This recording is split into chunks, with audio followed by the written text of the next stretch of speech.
straight out to WSB radio reporter Veronica Waters. Veronica, what is the role, according to police, of Andrea Sneiderman in this tragedy?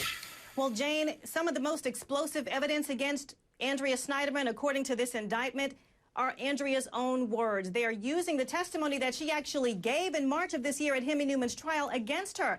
They say that it is clear, not just from the testimony, but from meetings that she had with Hemi Newman, from this affair that apparently started in April of 2010, that she was involved in this murder plot to kill her husband, which of course she has denied. They say that she gave Hemi Newman Rusty's schedule the day of the killing. They say that she gave Hemi Newman information about a walking path near the couple's home. You'll remember that several days before Rusty was actually killed by Hemi Newman, there was a prowler reported in their yard. That was Hemi Newman sneaking around that very night trying to get to Rusty. And so they're saying that the information that Andrea gave to Hemi before the killing, as well as the testimony that she gave in February of this year, is all counting against her now.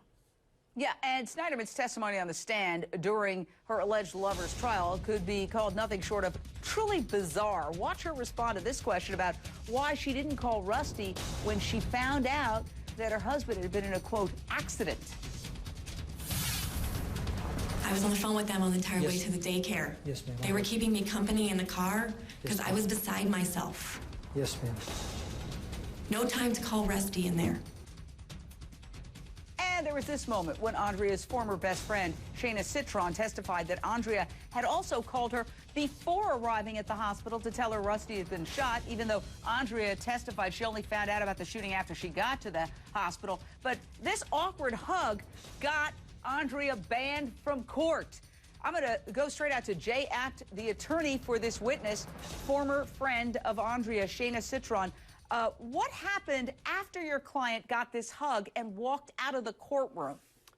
Jane, it was pretty shocking.